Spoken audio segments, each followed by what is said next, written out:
नमस्कार. महाराष्ट्र योजना कॉर्नरमध्ये आपल्या सर्वांचे स्वागत आहे.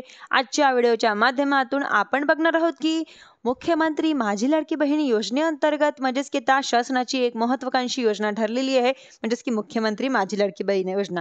राज्यातील ज्या महिला लाभार्थ्यांची अतिशय अशी महत्त्वपूर्ण योजना आहे. या योजनेअंतर्गत महिलांना दरमहा 1500 रुपये मानधन दिले जाते व बऱ्याच दिवसापासून बातम्या येत आहे की महिला लाभार्थ्यांना अपात्र केले जात आहे. लाखो महिला लाभार्थी अपात्र महिलांचा हप्ता होणार बंद. शासनाच्या माध्यमातून योजनेसाठी नवीन नियम आणि नवीन निकषानुसार या महिला लाभार्थी होणार अपात्र वगैरे अशा नवीन नियमावली आणण्यात आलेल्या होत्या व योजना बदलण्यात आलेली होती. म्हणजेच की या काय योजनेसंदर्भातील अटी शर्ती काय आहे व कोणत्या नियमानुसार ह्या महिला लाभार्थ्यांना अपात्र केले जात होते, आपण संपूर्ण माहिती आपण आजच्या व्हिडिओमध्ये जाणून घेणार आहोत. त्याआधी तुम्ही जर माझ्या चॅनलवरती पहिल्यांदा आला असाल तर चॅनलला लाईक, सबस्क्राईब आणि शेअर करायला विसरू नका, जेणेकरून अशीच महत्त्वपूर्ण अपडेट्स तुम्हाला पुढे देखील मिळत राहतील. म्हणजेच की 28 जून 2024 रोजी ही योजना राज्यामध्ये लागू करण्यात आली. यांच्यासाठीच अटी शर्ती म्हणजेच की आता यांच्यासाठी अटी शर्ती हे लावण्यात आलेले होते की पात्रतेचे नियम ठरवण्यात आलेले होते की मात्र यांच्यामध्ये वेळोवेळी पुढे बदल करण्यासाठी आलेले होते. GR काढून यांच्यामध्ये आणखीन नवीन अटी शर्ती निकष घालण्यात आलेले होते. अटी शर्ती म्हणजेच की शिथिल करण्यात आलेल्या होत्या की GRच्या माध्यमातून राज्यात राबवली जाणारी ही जी योजना आहे ती आता KYCच्या माध्यमातून जे काही आपल्या स्वयं घोषणा आहे या स्वयं घोषणा करण्यासाठी कुटुंबामध्ये कोणी नोकरदार आहे का, पेन्शनधार आहे का, एकापेक्षा जास्त लाभार्थी आहात का, मात्र ही या KYCच्या आधारे कुठल्याही महिला लाभार्थी अपात्र करण्यात आल्या नाहीत. फक्त आणि फक्त ओळख पटली जाते की KYC करण्याची तारीख ही 31 डिसेंबर असल्याने अद्यापही KYC न केल्यामुळे हप्ते देखील बंद करण्यात आलेले नाहीत. मात्र आता या योजनेच्या अटी शर्ती निकषानुसार अधीन राहून बऱ्याच साऱ्या ज्या महिला लाभार्थी आहे या अपात्र होत आहे. कारण की ते योजनेचे जे नियम आहे नियमावली म्हणजेच की पायमल्ली करून नियमाचे जे उल्लंघन करून येत आहे, म्हणजेच की महिला लाभार्थी अर्ज करण्यात आलेले आहे. म्हणजेच की त्या सुरुवातीला 28 जून 2024च्या नियमानुसार म्हणजेच की ज्या योजना राबवल्या मंजुरी देण्यात आलेली होती त्या म्हणजेच की 3 जुलैच्या GR नुसार आता यामध्ये बघणार की काय काय लिहिलेलं होतं. म्हणजेच की 21 ते 65 वयोगटातील विवाहित किंवा विधवा, घटस्फोटित, परिकृत्या, निराधार महिला तसेच या कुटुंबातील केवळ अविवाहित महिला आता इथं या योजनेला कुटुंबातील KYC करत असताना कुटुंब विचारताय नेमकं कुटुंब काही प्रश्न या ठिकाणी निर्माण झालेला आहे. कुटुंबाच्या व्याख्येचा सुद्धा एक GR आलेला होता.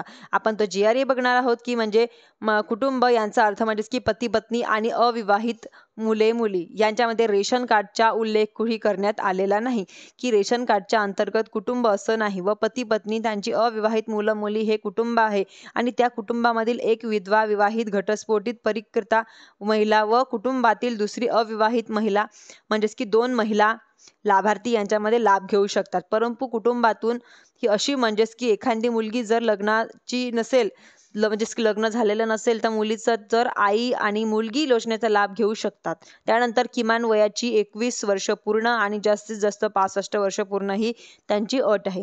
म्हणजे कुटुंबातील सदस्य, नियम, कर्मचारी व आता आपण पाहिलं होती की KYC करत असताना हा पहिला प्रश्न विचारला जातो की सरकारी विभाग, उपक्रम, महामंडळ, भारत सरकार किंवा राज्य सरकारच्या स्थानिक संस्थेच्या कार्यरत आहेत का किंवा सेवानिवृत्तीनंतर निवृत्ती वेतन घेत आहेत का, अशा प्रकारचे लाभार्थी यांना अपात्र असणार आहेत. व त्यांच्या व्यतिरिक्त बरेच सारे म्हणत होते की 2.5 लाखाची उत्पन्नाची अट लावण्यात आलेली आहे की 2.5 लाखाच्या रुपयापर्यंत उत्पन्न असलेले बाह्य यंत्रणेद्वारे कार्यरत असलेल्या ज्या महिला आहेत व स्वयंसेवक, कामगार आहेत अशा कंत्राटी किंवा सर्व हे या ठिकाणी पात्र ठरतील. परंतु 2.5 लाखापर्यंत असलेले एक या ठिकाणी म्हणजेच की वाचण्यासारखा शब्द आहे. परंतु सदर लाभार्थी महिलेने म्हणजेच की शासनाच्या इतर ज्या योजना आहेत त्यांना 1500 रुपये किंवा त्यापेक्षा जास्त रकमेचा लाभ घेतलेला नसावा. आता यांच्यामध्ये की या योजनेच्या अंतर्गत असतील किंवा 1500 रुपयाचा लाभ घेत असतील त्यापेक्षा कमी, उदाहरणार्थ PM किसान व योजनेचा किंवा मनरेगा किंवा PM स्वनिधी किंवा इतर ज्या काही योजना त्यांना 1500 रुपयापेक्षा जास्त किंवा कमी लाभ असेल त्या ठिकाणी उर्वरित रक्कम असेल किंवा 500 रुपये हा त्यांच्या अकाउंटमध्ये जमा होणार आहे. या योजनेच्या अंतर्गत दिली जाणार आहे. व जमिनीची जी काही आठ होती व त्यांच्या कुटुंबातील सदस्यांचे संयुक्तपणे 5 एकरपेक्षा जमीन जास्त नसावी व 8 या योजनेतून वगळण्यात आलेली आहे. अशा ज्या महिला आहेत या योजनेतून वगळण्यात आलेल्या आहे. म्हणजेच की रेशन कार्ड व नसेल किंवा पतीचं रेशन कार्ड, शाळा सोडण्याचं प्रमाणपत्र, दाखला आणि आता कुठल्याही प्रकारचा महिलांना अपात्र करण्यासाठी संबंध नाही. त्यामुळे त्याबद्दल काही विषय या योजनेच्या म्हणजेच की लाभ मिळवण्यासाठी कागदपत्र सादर या सक्षम प्रतिकारी दिलेल्या कुटुंबांना उत्पन्नाचा दाखला वार्षिक 2.5 लाख रुपयापर्यंत असणे अनिवार्य आहे.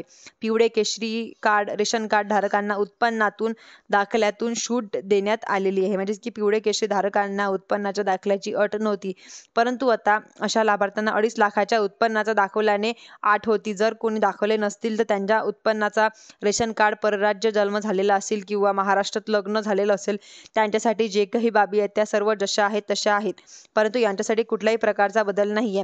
अटी शर्ती नियमानुसार योजनेच्या अंतर्गत लाभार्थ्यांना छाटणी केली जात आहे. शासकीय अधिकृत अशा कुठल्याही आकडा समोर आलेला नाही. व KYC प्रक्रिया पूर्ण झाल्यानंतर नेमके या योजनेच्या अंतर्गत महिलांना लाभ मिळणार आहे. परंतु ह्या नियम जे अटी आहेत, परंतु काही महिलांच्या घरी 4 व्हीलर आहे, सरकारी कर्मचारी आहेत, तरी सुद्धा या बहिणी त्यामध्ये लाभ घेत होत्या व अशा बहिणी या ठिकाणी अपात्र केल्या जाणार आहे. धन्यवाद.